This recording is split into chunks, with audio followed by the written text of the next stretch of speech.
इस वीडियो के अंदर हम लोग डिस्कस करने वाले हैं ITR 4 फाइलिंग के बारे में 26-27 के लिए। तो अगर आप एक नॉन सैलरीड है या सेल्फ एम्प्लॉयड है तो कैसे आप अपनी बिजनेस के income, salary, rental income, other income और लॉन्ग टर्म कैपिटल गेन दिखा सकते हो ITR 4 के अंदर। स्टार्ट करने से पहले बताना चाहूंगा, अगर प्रोफेशनल एक्सपर्ट के थ्रू सर्विस लेना चाहते हो, link in the description box and you can trust over 70-100+ review. और सिर्फ इतना ही नहीं यार, अगर आप इनकम टैक्स के साथ में GST बेसिक से लेकर एडवांस लेवल की चीजें सीखना चाहते हो, link in the description box. तो सबसे पहले तो बात करते हैं कि यहाँ पे ITR 4 फाइलिंग के लिए क्या क्या आपको डॉक्यूमेंट चाहिए। तो एज ए बिजनेस इनकम दिखाने के लिए अगर आपके पास GST नंबर है तो आपने जो भी अपनी GST या 3B यहाँ पे फाइल कर रखी होगी उसका सिंपली टर्नओवर आपके AIS और TIS में देखने को मिल जाता है। तो जब आप यहाँ पे अपने इनकम टैक्स पोर्टल के ऊपर लॉगिन करेंगे तो ऊपर ही ऊपर आपको AIS की टैब मिल जाएगी। तो यहाँ पे टैक्स पेयर इन्फॉर्मेशन समरी के अंदर अगर आप देखेंगे तो यहाँ पे आपको बकायदा अपने GST का टर्नओवर और बिजनेस की रिसिप्ट दिखाई देगी जहाँ पे आपका TDS कटा होगा।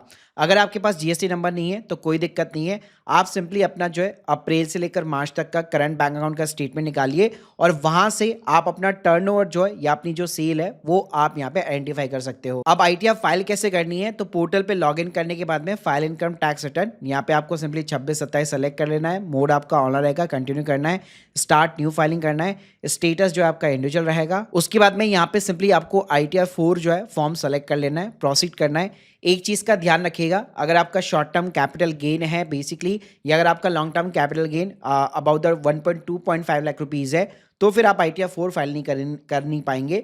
उस केस में फिर आपको ITR 3 की तरफ जाना पड़ेगा, जिसपे मेरा सेपरेट वीडियो ऑलरेडी बना हुआ है। उसके बाद में यहाँ पे आपसे क्वेश्चन पूछेगा क्यों आप इनकम टैक्स रिटर्न फाइल करना चाहते हैं। सिंपली आप अदर ऑप्शन सेलेक्ट कीजिए, कंटिन्यू बटन पे क्लिक कीजिए। अब आप देखेंगे टैब्स खुल जाती है अलग अलग, तो सभी को 1 बाय 1 करके आपको कंफर्म करना है। शुरुआत करते जनरल इन्फॉर्मेशन के साथ। तो यहाँ पे सबसे पहले नेचर ऑफ द एम्प्लॉयमेंट आएगा। तो यहाँ पे अगर मान लीजिए बिजनेस के साथ में कहीं पे आप जॉब वगैरह भी कर रहे हैं तो आप सिंपली अदर सेलेक्ट कर सकते हैं, या अगर आप केवल बिजनेस ही कर रहे हैं तो भी आप यहाँ पे nature of the employment others या फिर नॉट एप्लीकेबल भी यहाँ पे आप सेलेक्ट कर सकते हो।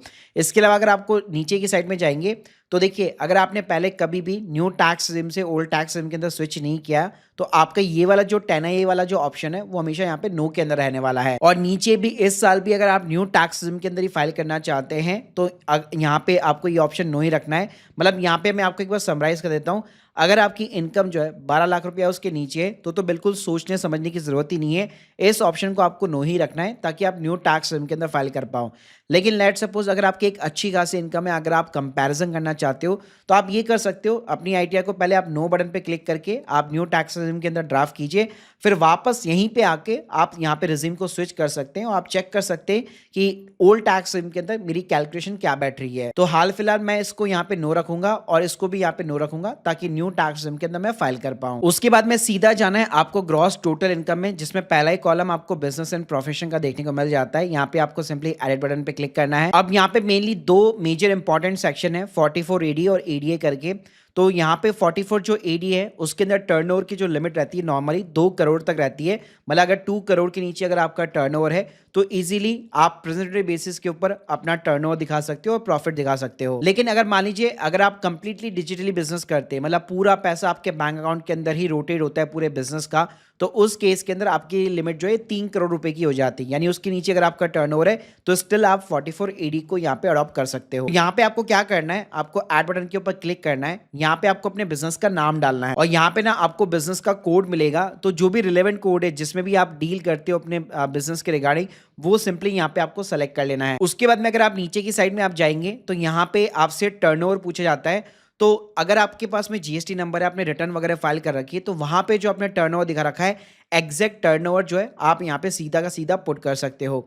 लेकिन अगर आपके पास GST नंबर नहीं है तो सिंपली आप अपने बैंक स्टेटमेंट के थ्रू फैच कीजिए कि पूरे साल भर के अंदर मेरा कितना सेल हुआ है, कितना टर्नओवर हुआ है। लेट्स से मान लीजिए अगर आपका 12 लाख रुपए का टर्नओवर हुआ है तो आपने इस पूरे कॉलम के अंदर डाल दिया जो बैंक के थ्रू यहाँ पे रोटेट हुआ है। लेकिन मान लीजिए आपका अगर 8 लाख रुपए का बिजनेस हुआ है और कुछ 3 लाख रुपए का बिजनेस अगर आपका कैश के अंदर हुआ है तो इसको आप अलग अलग भी डिस्ट्रीब्यूट कर सकते हो। अब रूल ना यहाँ पे सिंपल सा होता है, जितना भी आप यहाँ पे टर्नओवर दिखा रहे हैं उसका मिनिमम 6% अगर डिजिटल है तो, और कैश के अंदर है तो मिनिमम 8% आपको यहाँ पे प्रॉफिट बेसिकली डिक्लेयर करना पड़ेगा। मतलब गवर्नमेंट ये बोलती है कि हर बिजनेस के अंदर यार एटलीस्ट इतना मार्जिन तो होता ही होता है। तो यहाँ पे जो है आप जो भी अमाउंट अपना टर्नओवर दिखा रहे हैं, आप चाहो तो एक्चुअल के अंदर प्रॉफिट दिखा सकते हो, ये सिर्फ ना मिनिमम लिमिट है। मतलब मान लीजिए अगर आपने 8 लाख रुपए का बिजनेस किया और 2 लाख रुपए का अगर आपका प्रॉफिट हुआ है तो बकायदा आप दिखा सकते हो, उसमें कोई दिक्कत नहीं। तो इस तरह से आपका जो भी टर्नओवर है, जैसे 11 लाख रुपए के टर्नओवर पे मैंने 3 लाख रुपए का प्रॉफिट दिखाया तो मैं आराम से दिखा सकता हूं। लेकिन मान लीजिए अगर आप बिल्कुल ही 6% या 8% के नीचे जाना चाहते हैं तो वो पॉसिबल नहीं है, तो इस चीज का ध्यान रखिएगा।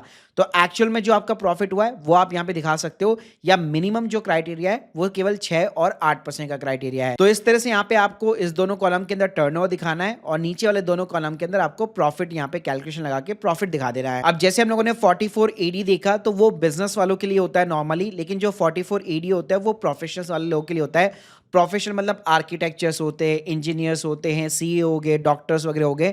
तो यहाँ पे आपको अपने प्रोफेशन का जो है नाम लिखना है, और यहाँ पे आप देख सकते हैं मल्टीपल बिजनेस कोड दिए हुए हैं। तो अगर आपका बिजनेस कोड इसके अंदर फॉल करता है तभी इसके लिए आप एलिजिबल होंगे। उसके बाद में यहाँ पे 44 एडीए के अंदर वो कैश का डिजिटली वाला पंगा नहीं है। यहाँ पे सिंपल सा रूल है, अगर आपकी जो है 50 लाख रुपए के नीचे की ग्रॉस रिसिप्ट है तभी आप 44 एडीए को अडॉप्ट कर सकते हो। वहीं पे अगर आप डिजिटली पूरा का पूरा चैनल रोटेट थ्रू यहाँ पे पैसा रोटेट करते हो अपने बिजनेस के अंदर, प्रोफेशन के अंदर, तो आपकी ये लिमिट जो है 75 लाख रुपए की हो जाती है। तो यहाँ पे जो है बेसिकली आपको ये जो दोनों कॉलम दिख रहे हैं इसके अंदर आपको सिंपली अपनी ग्रॉस रिसिप्ट दिखानी है, जो ऑब्वियसली बात है 75 लाख और 50 लाख के नीचे होनी चाहिए। तो मान लीजिए पूरे साल भर के अंदर मान लीजिए मैंने 25 लाख रुपए की यहाँ पे ग्रॉस रिसिप्ट मेरे को रिसीव हुई, और उसमें मिनिमम यहाँ पे 6% 8% वाला क्राइटेरिया नहीं लगेगा। यहाँ पे सीधा सीधा चाहे कैश के अंदर है या डिजिटली है वॉटेवर, यहाँ पे सीधा सीधा 50% यानी ऊपर जो आप दिखा रहे उसका 50% प्रॉफिट यहाँ पे आपको डिक्लेयर करना पड़ेगा। और ध्यान रखिएगा यहाँ पे ये मिनिमम क्राइटेरिया है 50% का। एक्चुअल में अगर मान लीजिए 60-70% का मार्जिन है आपके बिजनेस के अंदर तो वो एक्चुअल में प्रॉफिट यहाँ पे आप डेफिनेटली दिखा सकते हो। मतलब जो भी आपका ऊपर ग्रॉस रिसिप्ट है उसके अकॉर्डिंग यहाँ पे आपको प्रॉफिट डिक्लेयर करना है, बस 50% के नीचे आप नहीं जा पाओगे। इसके अलावा इसके अंदर 44 AE होता है जो कि गुड्स एंड कैरेज जो ट्रांसपोर्ट के बिजनेस होते हैं उसके ऊपर एप्लीकेबल होता है। इसके ऊपर मेरा डिटेल के अंदर एक सेपरेट वीडियो ऑलरेडी क्रिएट हो रखा है। फिर आपको जाना है simply income from the salary वाले कॉलम के अंदर। ये केवल उन्हीं के ऊपर एप्लीकेबल है अगर आपकी सही में सैलरी से इनकम है, तो मतलब बिजनेस के साथ में अगर आप जॉब भी कर रहे हो तो जो भी आपकी सैलरी की इनकम है वो सिंपली यहाँ पे आप पुट कर सकते हो, वरना इसको पूरे को आप ब्लैंक छोड़ सकते हो। और हम लोगों ने न्यू टैक्स यहाँ पे ले रखी है तो जनरली कोई भी एग्जेम्पशन वगैरह भी देखने को नहीं मिलेगी, सिर्फ स्टैंडर्ड डिडक्शन आपको 75,000 रुपए की देखने को मिलती है। फिर हाउस प्रॉपर्टी वाले कॉलम के अंदर ध्यान रखिएगा, अगर आपकी रेंटल इनकम है न्यू टैक्स के अंदर तभी आपको दिखानी है, बाकी सेल्फ ऑक्यूपाइड प्रॉपर्टी पे इंटरेस्ट का कोई रिडक्शन बेनिफिट देखने को नहीं मिलता। तो यहाँ पे अगर आपकी मान लीजिए लेट आउट प्रॉपर्टी है तो प्रॉपर तरीके से यहाँ पे आप ऑप्शन सेलेक्ट कर सकते हैं, टेनेंट की डिटेल्स दे सकते हैं, और कितना 12 महीने के अंदर रेंट रिसीव हुआ वो आप यहाँ पे पुट कर सकते हो। म्युनिसिपल पार्टी को कितना टैक्स पे किया वो आप यहाँ पे इंसर्ट कर सकते हो। और उस प्रॉपर्टी के ऊपर अगर आपका होम लोन चल रहा है तो बकायदा किस बैंक से आपने लिया हुआ है, अमाउंट ऑफ द लोन क्या है, कितना आउटस्टैंडिंग है, प्लस एज ए इंटरेस्ट और एज ए ईएमआई पूरे साल भर के अंदर आपने उसको कितना पे किया है बैंक को।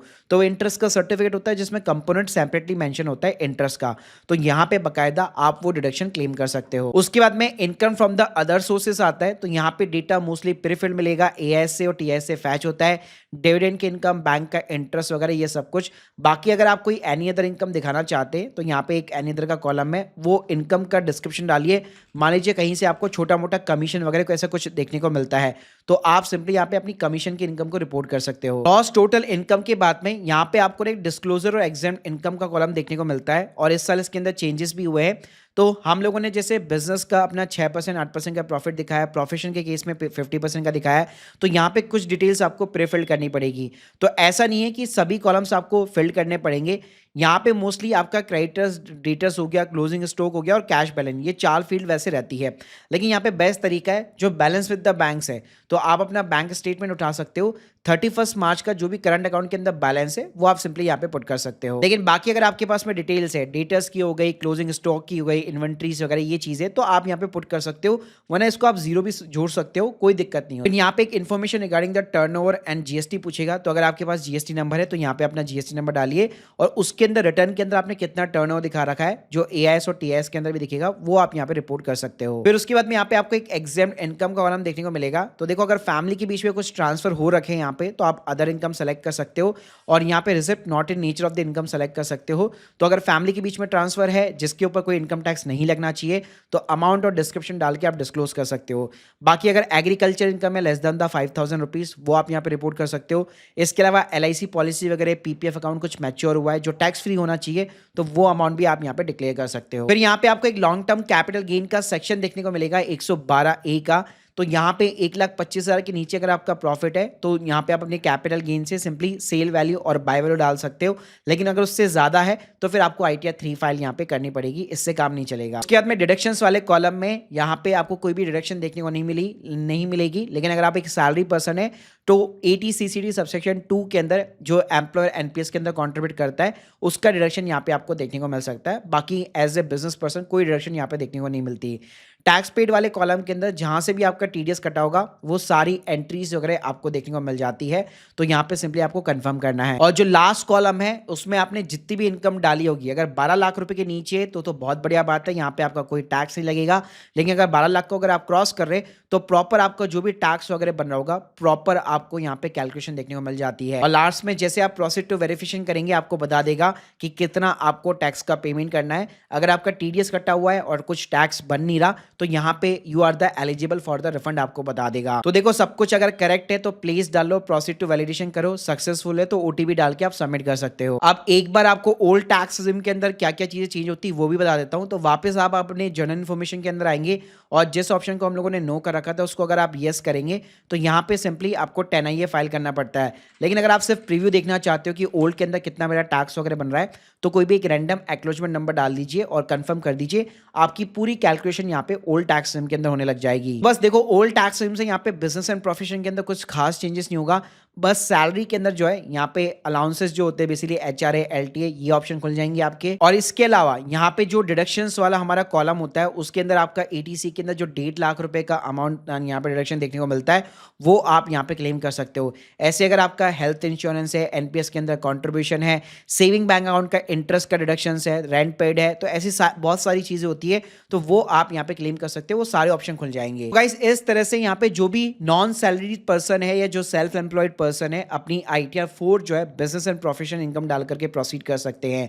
बाकी गाइस अगर आप एक्सपर्ट के थ्रू फाइल कराना चाहते हैं link in the description box, और अगर आप सीखना भी चाहते हैं टैक्स प्लानिंग के साथ में बेसिक से लेकर एडवांस लेवल तक, you can check out our course also. Thank you guys, thank you very much.